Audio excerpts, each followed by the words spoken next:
Eu convido aos amados irmãos para fazermos a leitura da palavra de Deus,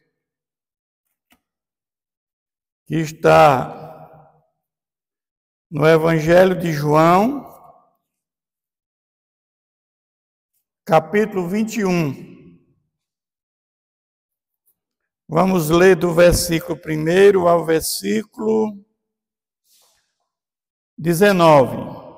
João, capítulo 21, versículos 1 ao 19.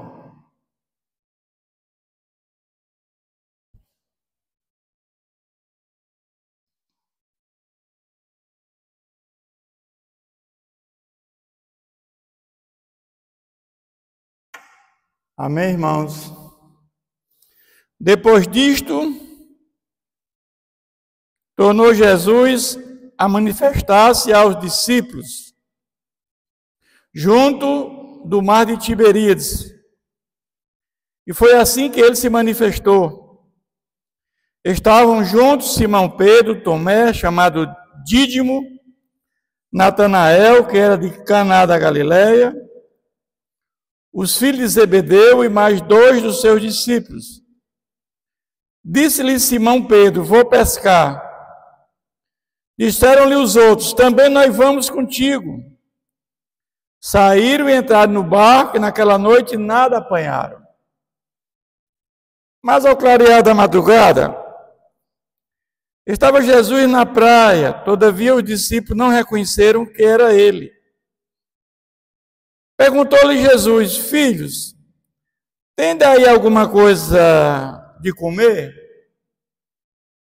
Responderam-lhe: não. Então lhes disse: lançai a rede à direita do barco e achareis. Assim fizeram e já não podiam puxar a rede. Tão grande era a quantidade de peixes. Aquele discípulo a quem Jesus amava disse a Pedro: é o Senhor. Simão Pedro, ouvindo que era o Senhor, cingiu-se com sua veste, porque se havia despido, e lançou-se no mar. Mas os outros discípulos vieram no barquinho puxando a rede com os peixes, porque não estavam distantes da terra, senão quase 200 côvados. Ao saltarem em terra, viram ali umas brasas, e em cima peixes, e havia também pão. Disse-lhe Jesus: trazei alguns dos peixes que acabaste de apanhar. Simão Pedro entrou no barco e arrastou a rede para a terra, cheia de 153 grandes peixes. E, não obstante serem tantos, a rede não se rompeu. Disse-lhe Jesus: vinde, comei. Nenhum dos discípulos ousava perguntar-lhe: quem és tu? Porque sabiam que era o Senhor. Veio Jesus, tomou o pão e lhes deu, e, de algum modo, o peixe. Já era a terceira vez que Jesus se manifestava aos discípulos, depois de ressuscitado dentre os mortos.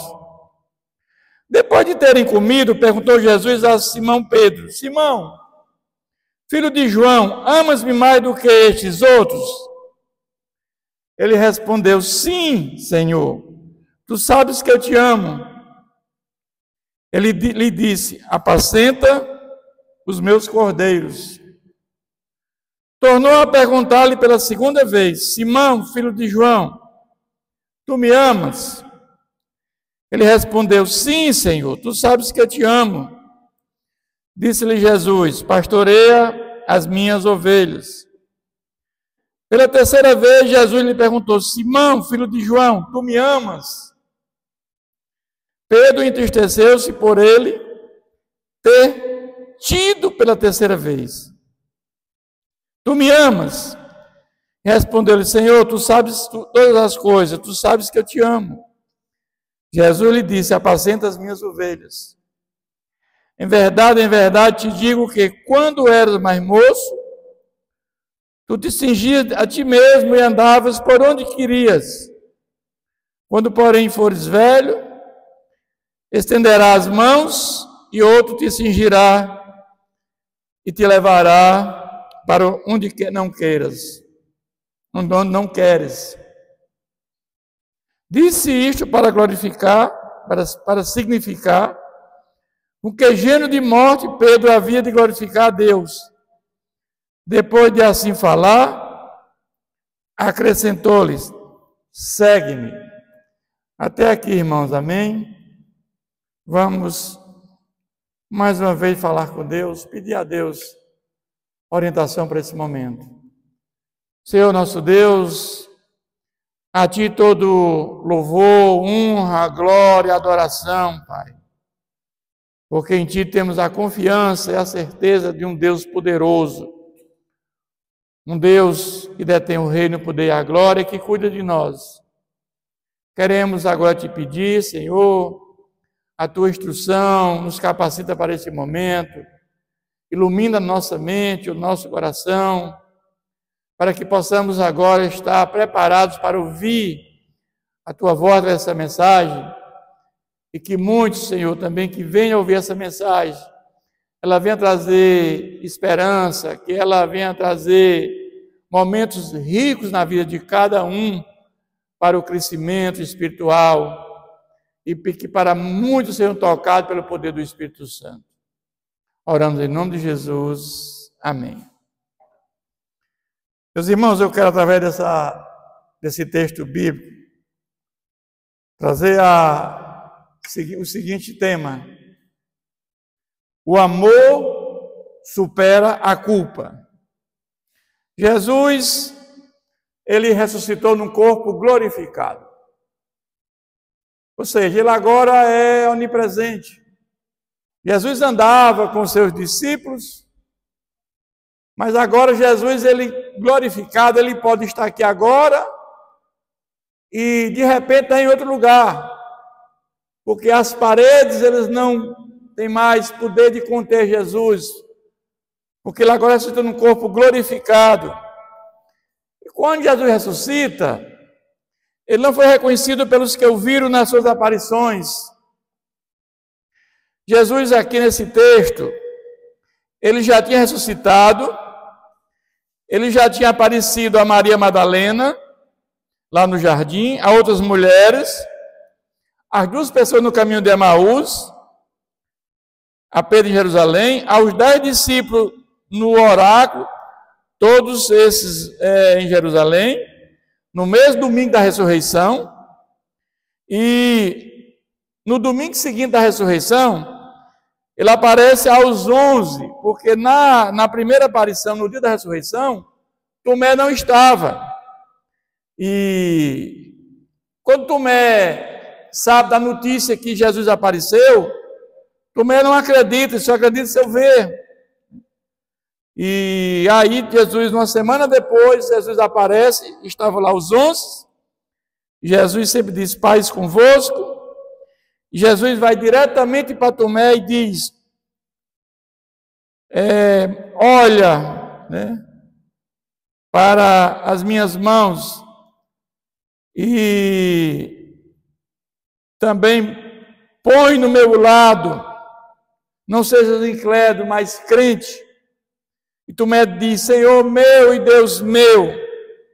E Jesus diz: porque me viste e creste, bem-aventurados os que não viram e creram. Então começa assim esse texto, mas havia uma expectativa muito grande. Jesus era o Messias que haveria de vir.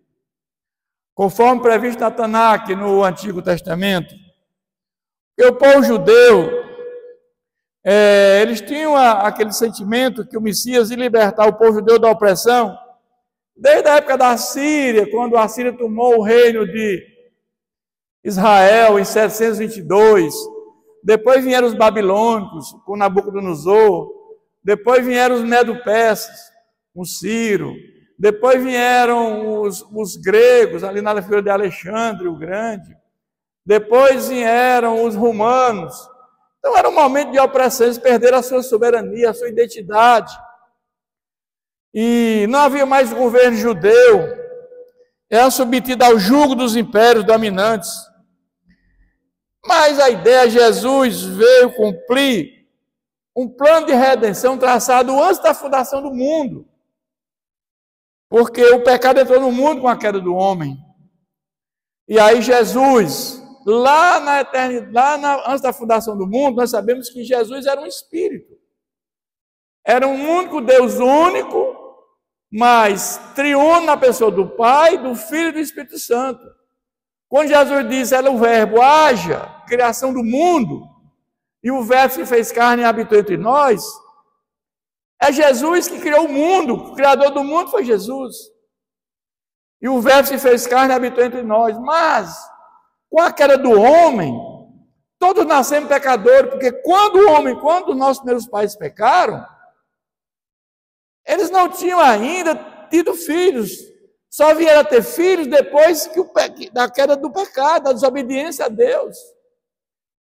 Então, se Jesus não vem, se o próprio Deus, que é Jesus, não encarna, não morre no nosso lugar, todos nós estamos fadados à morte eterna. O que Jesus veio fazer aqui, irmãos? Morrer por nós. Trazer a graça salvadora como fundamento da nossa salvação. Ele veio trazer isso para nós. Ele veio para a terra com natureza humana e divina. Ele não deixou de ter a sua parte divina. Ele esvaziou-se da sua glória, o Criador do universo. Ele esvaziou-se da sua glória para habitar entre nós como humano. E ele é conhecedor da fragilidade humana. O quanto nós somos frágeis, o quanto nós somos pó. Mas depois da sua ressurreição, num corpo glorificado, ele apareceu 12 vezes aqui na terra. E ele ficou ainda 40 dias antes de subir aos céus. Mas o versículo 1 ao versículo 3 diz assim: depois disto, tomou Jesus a manifestar-se aos seus discípulos, junto ao mar de Tiberíades. O mar de Tiberíades é o mar da Galileia, nada mais do que um lago, uma lagoa grande, que recebe água do Rio Jordão, ela transborda e depois desce para o Mar Morto. O Mar Morto ele não cede para ninguém, por isso que é o nome Mar Morto. Só faz receber, ele não doa. Já o Mar de Tiberíades recebe do Rio Jordão, da fonte, e doa para o Mar Morto. Eu sempre digo que se você não quer ser morto, você tem que receber e doar. É importante no contexto também nosso, como ser humano. E o texto diz que eles estavam juntos, ali Pedro, Simão, Dídimo, Natanael, que é da Galileia, os filhos de Zebedeu e mais os 2 discípulos. Disse-lhes Pedro, vou pescar. Disseram-lhe os outros, também nós vamos contigo. Saíram e entraram no barco naquela noite e nada apanharam. O fato é que os apóstolos ficaram decepcionados com tudo o que viram. Havia uma expectativa muito grande com a pessoa de Jesus. Porque eles viram Jesus fazendo muitos milagres, muito poder. Ele entendeu que Jesus era o Messias aguardado. Mas Jesus morreu, ressuscitou, e nada mudou na vida deles. Nada mudou. Continuava a sua vida, a mesma coisa. Nada mudou na vida deles. O fato é que eles voltaram para Galileia para pescar. Para fazer exatamente aquilo que eles faziam antes de Jesus. Mas sem conhecer Jesus. Então, para eles não mudou nada. Mas depois que eles viram o que Jesus fez, os milagres, as curas, os ensinamentos de Jesus, o que é que se esperavam desses apóstolos?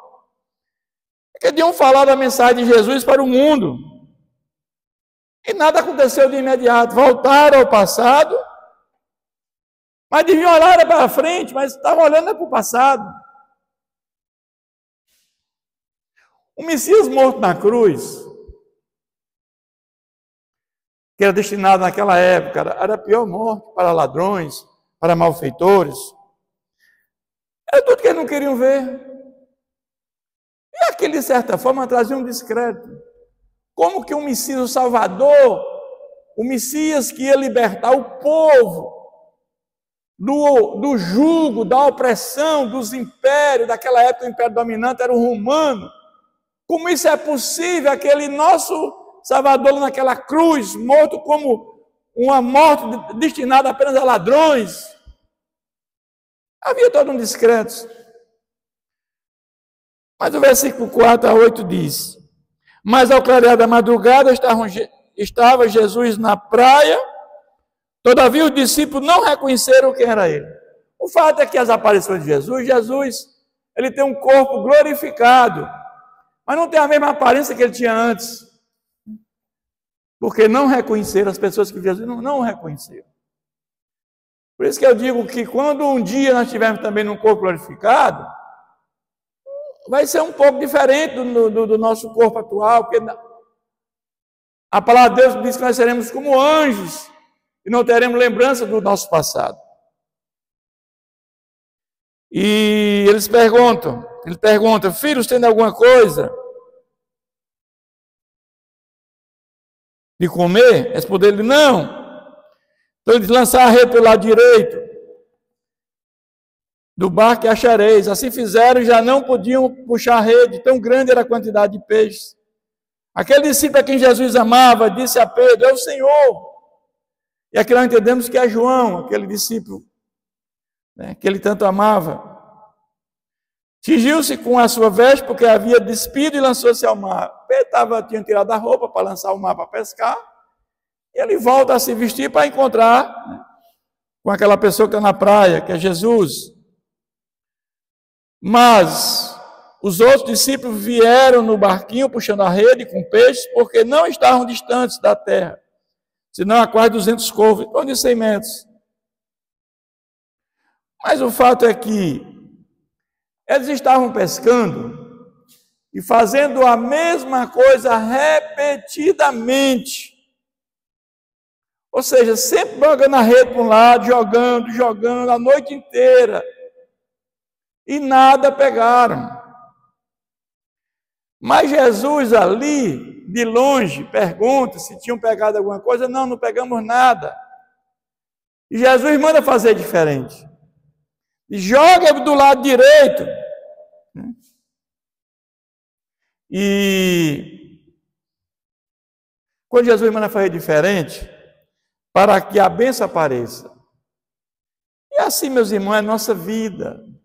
No trabalho, no casamento, na vida espiritual. Nós temos que fazer diferente. Quando nós conhecemos Jesus, a nossa vida muda. Jesus traz transformação de vida para todos aqueles que tiveram encontro com Ele. Ninguém, jamais na face da terra, teve um encontro verdadeiro com Jesus que não mudou. Se discípulos não tinham mudado. Depois que eles estiveram com Jesus, vendo tudo que Jesus fez e voltaram a fazer as mesmas coisas.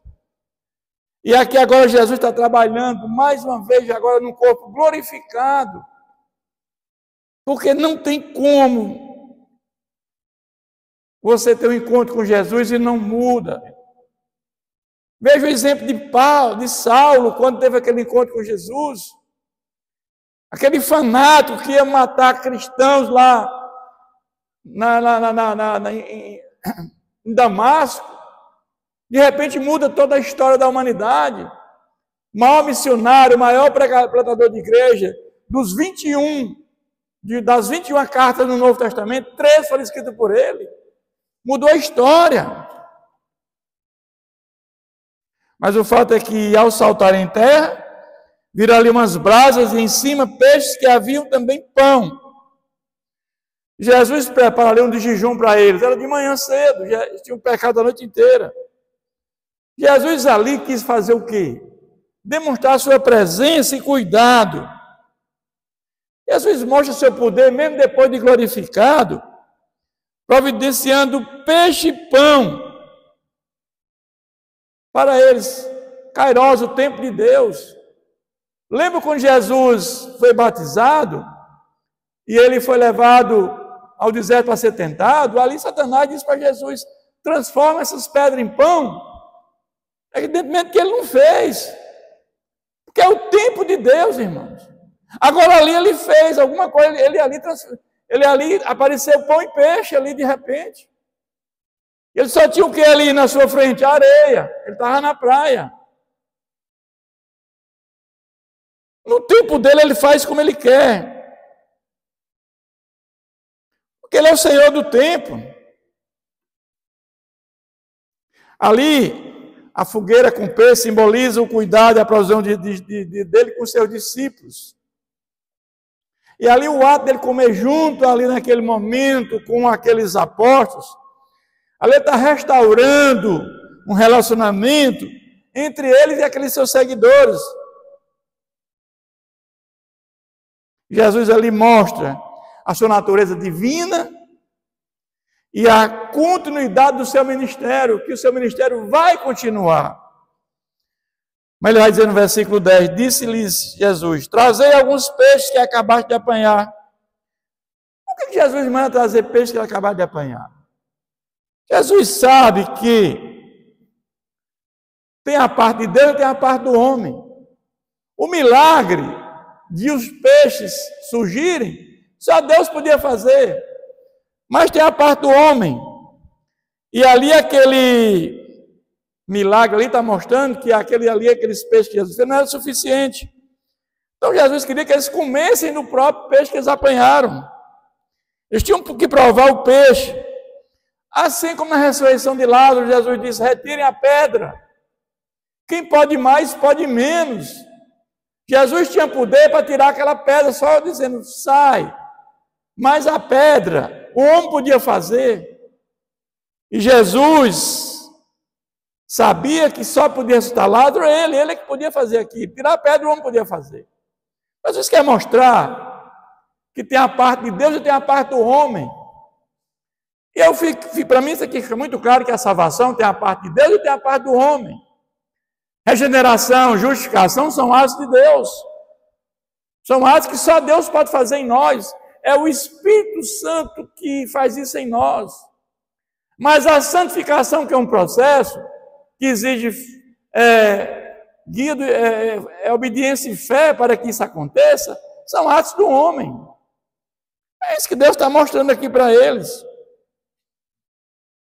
Jesus disse que o ladrão vem para roubar, matar e destruir. Eu vim para que tenham vida e vida abundante. Para ter vida abundante e vida eterna, é preciso também que o homem faça alguma coisa. Mas o versículo 11 vai dizer, Simão Pedro entrou no barco e arrastou a rede para a terra, cheia de 153 grandes peixes. E não obstante serem tantos, a rede não se rompeu. Por que tem um número aqui fixo de tanto peixe, tem até um número 153?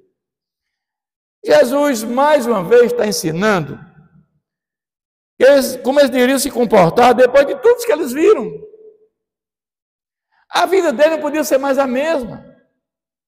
Depois do que eles viram com Jesus, eles não podiam voltar a ser pescadores de peixes. Mas sim, eles tinham que ser pescadores de homens. Aquele 153 ali tem um significado simbólico. Ou seja, que aquele número ali de peixe era um número muito grande, é que agora, em vez de ser pescador de peixe, eles ser pescadores de homens. Eles vão agora levar a mensagem salvífica de Jesus para muitos. E ali muitos agora iam se converter ao ouvir a mensagem salvífica de Jesus. Esses números grandes de peixe indicam que eles muitos se converteriam ao Evangelho de Cristo. Essa é uma ideia. E o fato daquela rede não se romper com tanta quantidade de peixe é um sinal da unidade, a força da igreja, apesar da sua diversidade. O fato é que quando conhecemos Jesus, a nossa vida muda, nós somos diferentes. Eles não tinham mudado depois de tudo que eles tinham vivenciado. Mas nós vamos ver. Disse-lhe Jesus, vinde, comei. Nenhum dos discípulos ousava lhe perguntar, quem és tu? Porque sabiam quem era o Senhor. O convite de Jesus para comer simbolizava a restauração da sua comunhão com Ele, entre eles e após a sua ressurreição. Ali é um momento de comunhão com Jesus. Jesus está dizendo assim: eu vou continuar com vocês.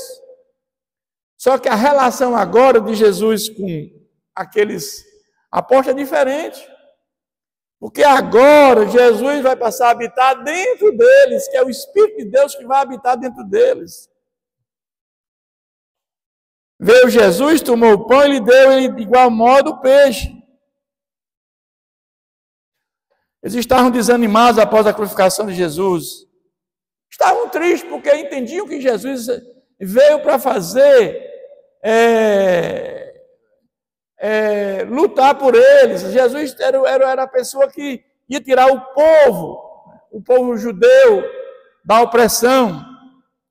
Mas o fato é que aquela refeição é acompanhada com aqueles apóstolos, traz conforto e restauração para aqueles homens.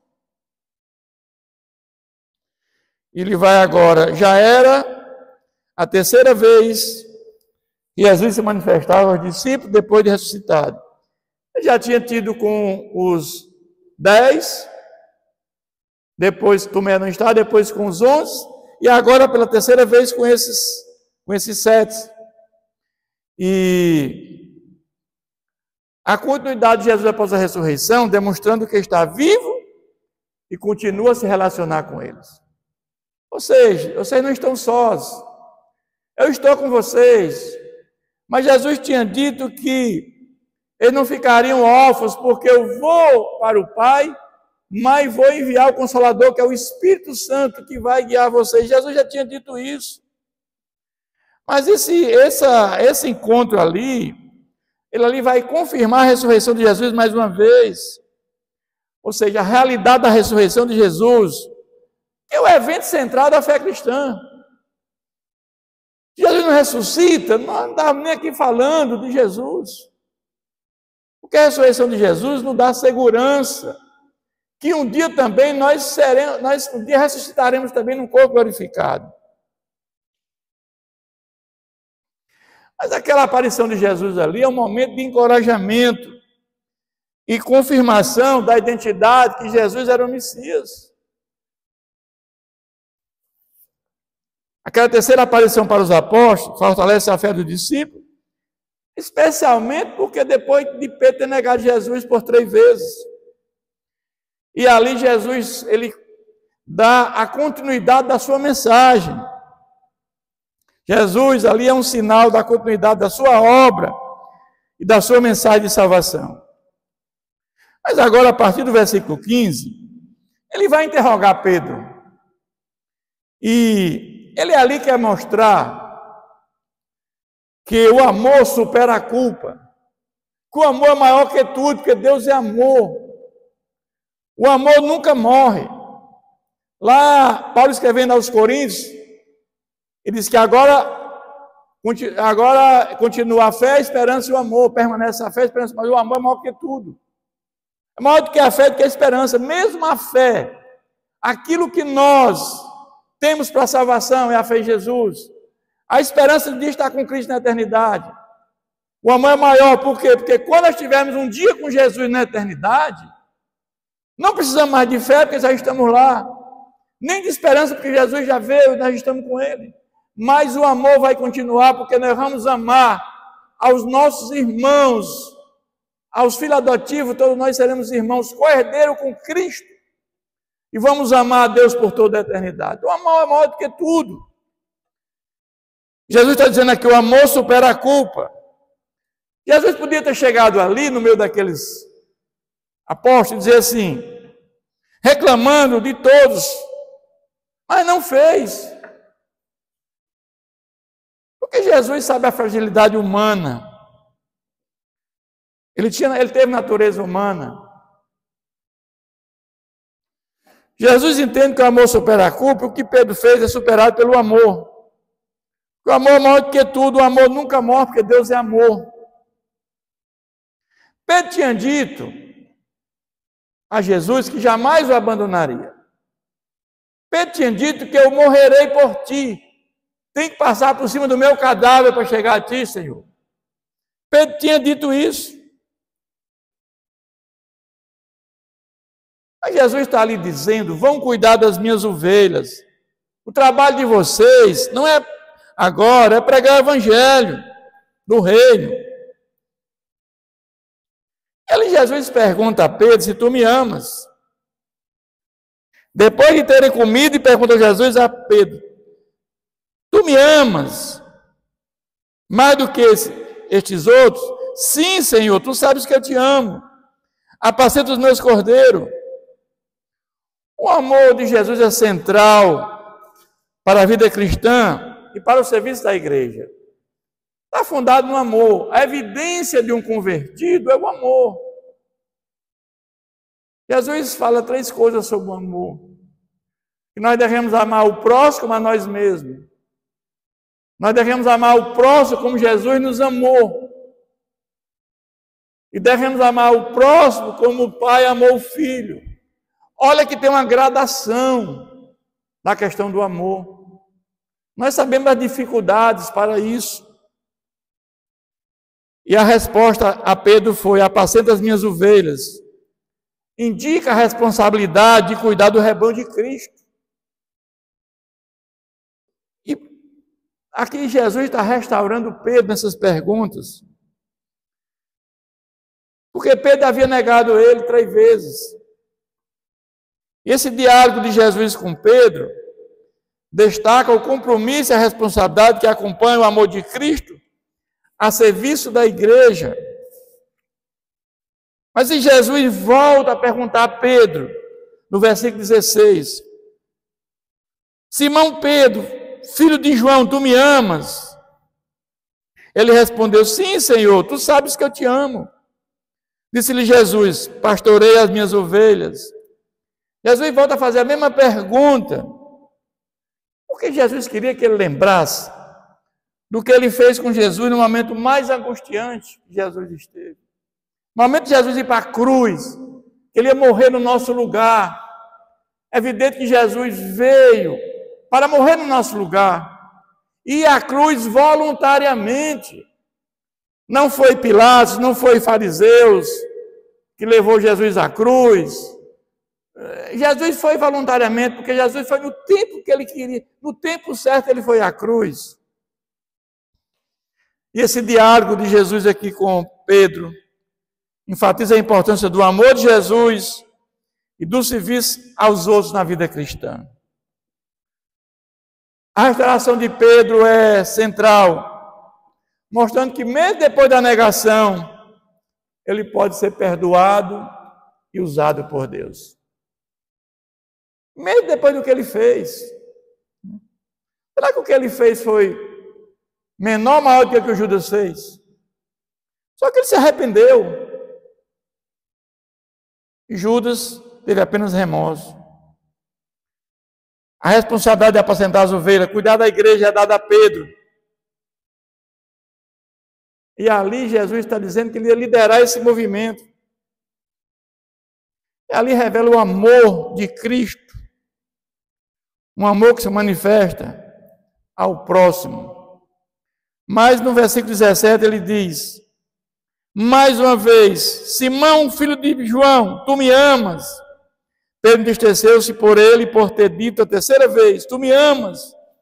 E respondeu-lhe: Senhor, tu sabes todas as coisas, tu sabes que eu te amo. Jesus disse: apacenta as minhas ovelhas. Mas ali, quando Jesus pela 3ª vez pergunta se tu me amas, e ali caiu a ficha, né? Pedro recordou. Pedro entendeu as 3 perguntas de Jesus, porque ele havia negado Jesus 3 vezes. Jesus tinha dito: antes que o galo cante, me negará 3 vezes. Ele agora sabe da necessidade de cuidar da obra transformadora de Jesus. Na primeira negação, uma criança reconheceu Pedro como um dos seguidores de Jesus e perguntou: você é um deles? Pedro negou dizendo que não era. Na segunda negação, mais tarde, outra pessoa acusou de ser discípulo de Jesus. E Pedro negou jurando que não conhecia Jesus. Na 3ª negação de Pedro, uma 3ª vez, alguém insistiu que Pedro era um galileu, portanto seguidor de Jesus. E Pedro então começou a amaldiçoar, a jurar. Um momento difícil ali. Jurar que não conhecia aquele homem.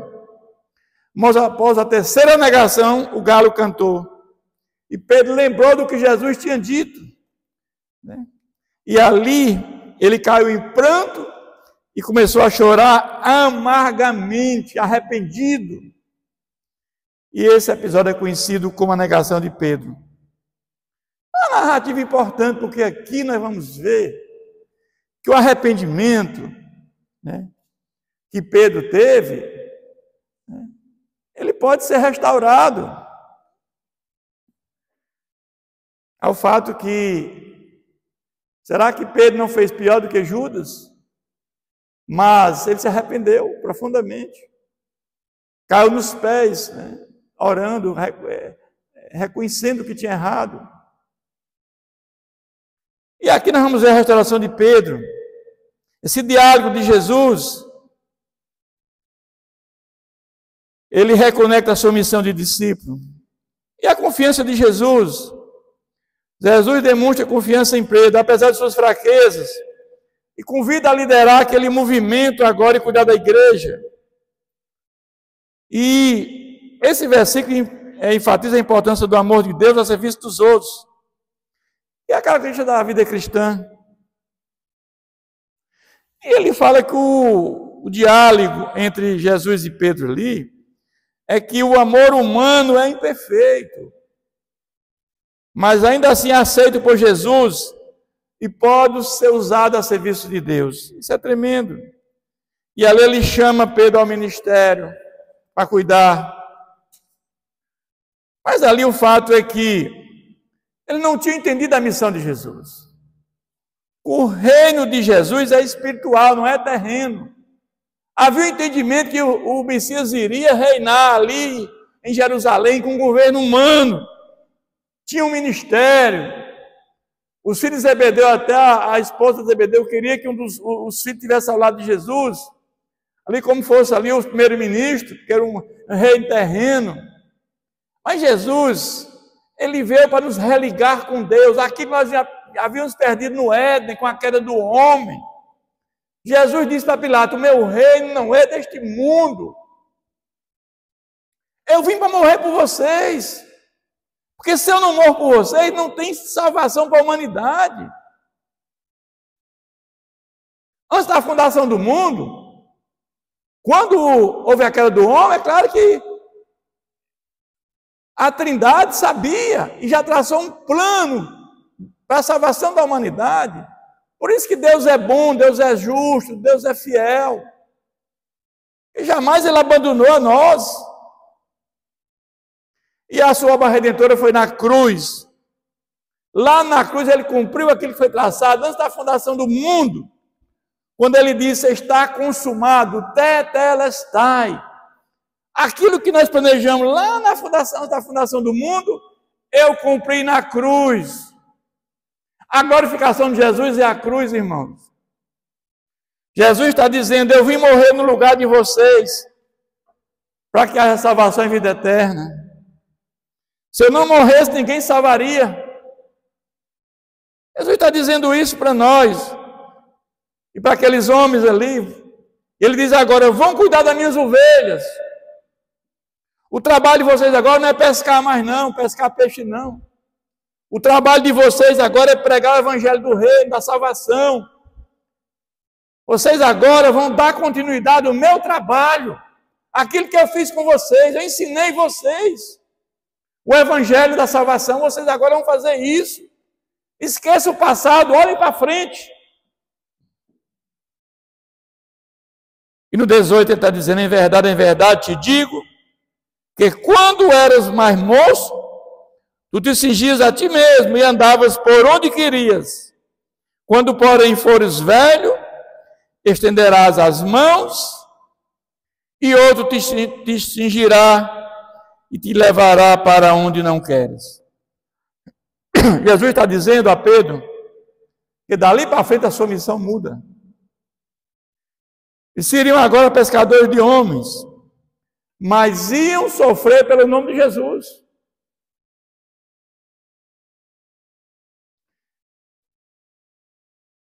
Após Pedro reafirmar seu amor, Jesus profetiza sobre o futuro de Pedro, dizendo que ele seria levado a um destino que não desejava. E vimos ali que Pedro, já na sua velhice, ele morreu crucificado. Mas Jesus diz agora, no versículo 19, disse isto para significar com que gênero de morte Pedro havia de glorificar a Deus. Depois de assim falar, acrescentou-lhe, segue-me. O fato é que deixem tudo pelo reino de Deus. Segue-me.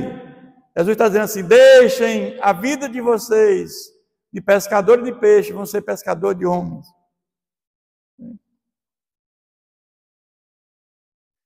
Depois dessa conversa com os apóstolos, Jesus ainda fez mais 5 aparições. E ali Jesus completa as 12 aparições depois da sua ressurreição. E ele ascendeu aos céus na frente de todos. Agora não havia mais nenhuma dúvida que era Jesus. Nenhuma dúvida. E agora eles começaram ao trabalho de pregação do Evangelho para todos. E o fato é que todos morreram por conta do Evangelho de Jesus, exceto João, que morreu de velhice. Agora eles dão a vida por Jesus, porque eles tinham agora consciência. Quem era Jesus? O que ele veio fazer aqui? Ele veio apenas morrer por nós. Ele já fez o que tinha que fazer, irmãos, era morrer por nós, trazendo a graça salvadora como fundamento da salvação. Essa ideia que Jesus vem e vai voltar e morar 1000 anos na terra não tem fundamentação bíblica. Jesus, quando voltar agora pela segunda vez, ele volta com a alma dos salvos que estão no altar de Deus, ressuscitará todos os mortos, os que morreram em Cristo, ressuscitam no corpo glorificado e junto com a alma estarão com ele no novo céu e nova terra por toda a eternidade. Esse mundo que nós vivemos, essa terra será destruída com fogo, será remodelada, novo céu e nova terra. Os que estiverem em Cristo Jesus vivos serão arrebatados, transformados. E os que tiverem morrido sem Cristo e estão vivos com Cristo serão lançados no lago de fogo, com os anjos caídos e aqueles que não quiseram saber do Evangelho de Cristo, no lago de fogo, que é a segunda morte. Encerra tudo aí. Jesus só volta uma segunda vez e haverá 2 eventos, o arrebatamento da igreja e a ressurreição de todos os mortos. Não há nenhuma dúvida disso com relação a isso, a esse evento. Jesus já fez o que é para fazer. O seu reino é espiritual. Jesus não vem reinar aqui na terra. Ele já veio fazer o que tinha para fazer, morrer no nosso lugar.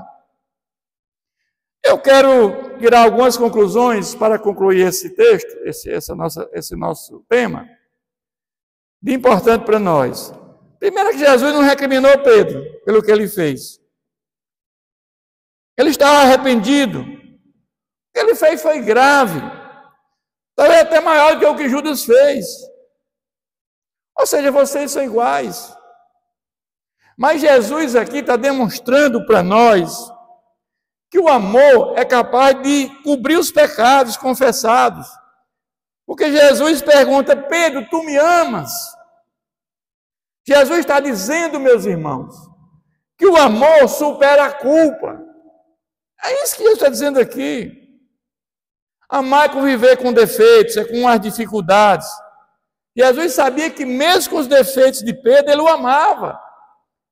Ele sabia da fragilidade humana porque ele passou por isso.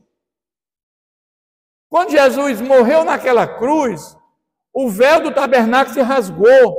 Existia um véu entre o lugar santo e o santo do santo, onde ficava a arca da aliança. Ali só podia entrar um sumo sacerdote uma vez por ano para a expiação dos pecados, porque no santo do santo era a habitação de Deus. Aquele véu separava Deus de homens. Quando Jesus morre, aquele véu se rasga. O que é que isso quer dizer, irmãos? Que agora temos acesso direto a Deus Pai através de Jesus, porque o véu rasgou.